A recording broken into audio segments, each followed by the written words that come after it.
What happened to Copa? It's the biggest mystery in the Lion King universe, one that has sparked endless debates among fans. Simba and Nala's firstborn cub, introduced in The Lion King, Six New Adventures, was seemingly erased from existence by the time The Lion King 2, Simba's Pride begins.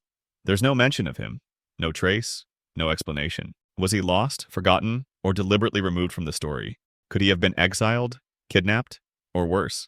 Today we're diving deep into the most popular theories surrounding Copa's disappearance. Some are tragic, some are hopeful, but all raise fascinating questions about what could have happened behind the scenes. Let's explore the possibilities and uncover the truth, if there even is one. One of the most widely accepted theories suggests that Zira killed Copa as an act of revenge against Simba for Scar's death. In this version, Copa was the rightful heir to the Pride Lands, but before he could take his place as king, he was murdered in cold blood, setting off the events that led to Zira's exile and shaping Simba's paranoia in The Lion King 2, Simba's Pride. To understand why Zira would go to such an extreme, we have to look at her devotion to Scar. In Simba's Pride, she treats Scar almost like a god, referring to him as a true king and raising Kovu in his image. If she had already been one of Scar's most loyal followers during his reign, then she would have seen Simba's return as an act of betrayal. Scar's death wouldn't have just been a tragic loss for her. It would have been the ultimate injustice, one that demanded vengeance. And what better way to make Simba suffer than to take from him what he took from her, the life of his own child? This theory suggests that sometime after The Lion King ended, while Copa was still a cub, he wandered too far from Pride Rock and crossed paths with Zira. There are different versions of what might have happened next. Some believe that Zira pretended to be friendly, luring Copa in before attacking. Others think Copa was simply in the wrong place at the wrong time and was taken by surprise. However it happened, the result was the same. Zira struck him down and left his body far away, ensuring that Simba would never find him. Perhaps she even taunted Simba before her exile, taking pride in what she had done. If this theory is true, it would explain so much about Simba's behavior in Simba's Pride. Throughout the movie, he is deeply distrustful of Kovu and the outsiders, unwilling to even consider that they could change. His overprotectiveness of Kiara wouldn't just be the result of a father's natural concern. It would be because he had already lost one child and refused to lose another. If Zira had taken Copa from him, then his paranoia and hatred for her pride would be completely justified. He wouldn't just be banishing Scar's supporters out of fear, he would be punishing them for the murder of his son.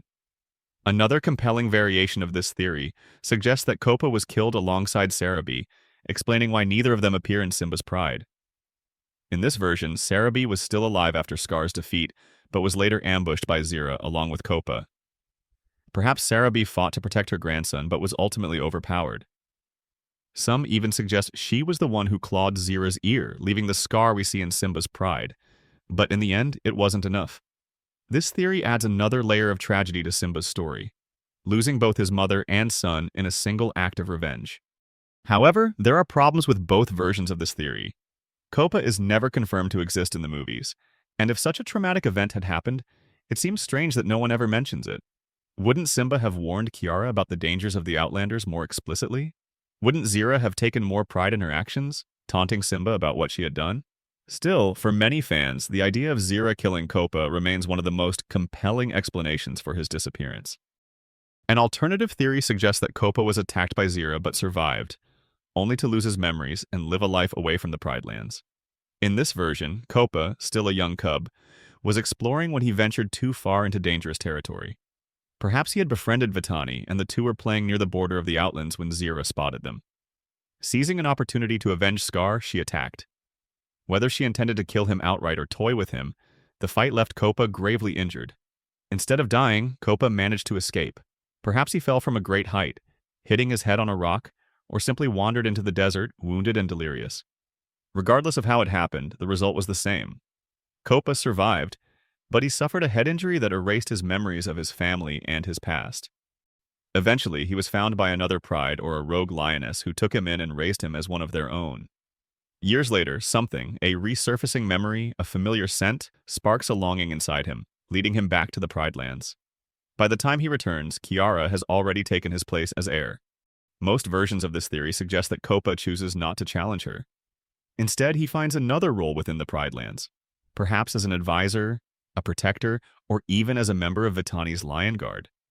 Another plausible theory suggests that Copa was not killed or lost, but instead grew up elsewhere, eventually returning as an adult. Perhaps he was naturally adventurous and wandered too far. getting lost or taken in by another pride. Unlike the amnesia theory, this version assumes that Copa always remembered who he was, but lacked the means to return home. Years later, he finally finds his way back. By this time, Kiara is queen, and he chooses to support her rather than challenge her.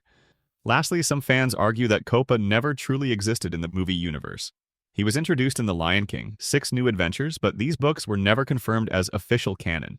When Simba's Pride was created, the filmmakers made no mention of Copa, instead introducing Kiara as Simba's one and only heir. If Copa had ever existed in the main story, wouldn't the sequel at least reference him? This theory suggests that Copa's presence is simply a result of expanded universe material that fans have overanalyzed, turning him into an urban legend within the fandom. In the end, Copa's fate remains one of the greatest mysteries of the Lion King franchise. Each theory presents a unique perspective, adding layers of depth to the Lion King universe, even if the films themselves remain silent on the matter.